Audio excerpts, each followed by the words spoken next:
असदुद्दीन साहब आज सिर्फ बहादुरगंज का नेता नहीं है, किशनगंज का नेता नहीं है, बिहार का नेता नहीं है, हैदराबाद का नेता नहीं है, बल्कि 30 करोड़ मुसलमानों का आवाज बना हुआ है।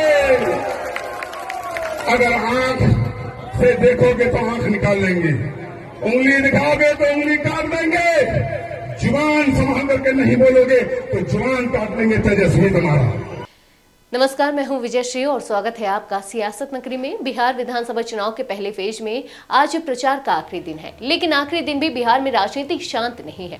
बयानबाजी, आरोप और पलटवार लगातार बढ़ते जा रहे हैं। इसी माहौल के बीच एआईएमआईएम के प्रत्याशी तौसीफ आलम का विवादित बयान बिहार की राजनीति में नए तनाव का कारण बन गया है। एआईएमआईएम से बहादुरगंज विधानसभा सीट के उम्मीदवार तौसीफ आलम ने किशनगंज जिले के लौचा नया हाट में रैली को संबोधित करते हुए तेजस्वी यादव पर बेहद अपमानजनक और भड़काऊ टिप्पणी कर दी। उन्होंने कहा कि तेजस्वी यादव की आंख, उंगली और जुबान काट देंगे। साथ ही उन्होंने यह भी कहा कि तेजस्वी चारा चोर के बेटे हैं। इस बयान के सामने आने के बाद बिहार की चुनावी राजनीति में नए सवाल उठ गए हैं कि क्या अब चुनाव बहस, मुद्दों और विकास से हटकर पूरी तरह व्यक्तिगत गाली गलौज और चरित्र पर वार तक जा पहुंचा है।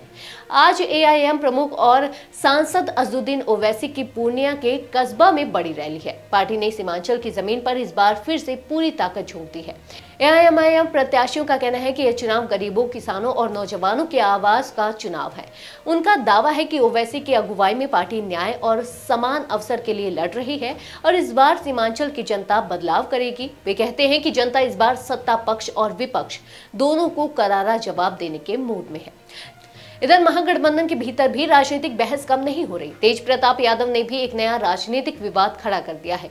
जनशक्ति जनता दल के सुप्रीमो तेज प्रताप ने दावा किया है कि हरा झंडा वाला राजद अब फर्जी है। उन्होंने कहा कि असली लालू यादव की पार्टी जेजेडी है।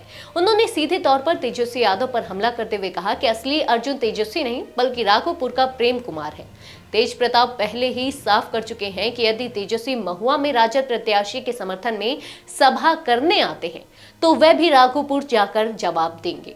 पहले फेज में वोटिंग 6 नवंबर को होनी है और इसके पहले आखिरी दिन की यह बयानबाजी इस बात का संकेत देती है कि आने वाले दिनों में बिहार की राजनीति और ज्यादा गर्म रहने वाली है। चुनाव में हर पार्टी अपने स्तर पर सीमांचल, कोसी, मिथिलांचल और मगध में अपनी पकड़ मजबूत करने में लगी है, लेकिन इस बार के चुनाव में निजी हमले और तीखे शब्द चुनाव अभियान का बड़ा हिस्सा बन चुके हैं। अब देखना यह है कि जनता ऐसे बयानों को स्वीकार करेगी या फिर उन पर वोट करेगी जो मुद्दों पर बात करते हैं। आज के लिए बस इतना ही। अगर आपके इलाके में कोई राजनीतिक लापरवाही, भ्रष्टाचार या जनहित से जुड़ी समस्या है तो अब चुप मत रहिए, अपनी शिकायत हमें भेजिए। सियासत नगरी आपकी आवाज को मंच देगा और जवाबदेही तय करेगा, क्योंकि अब हर सवाल होगा सीधा सत्ता से।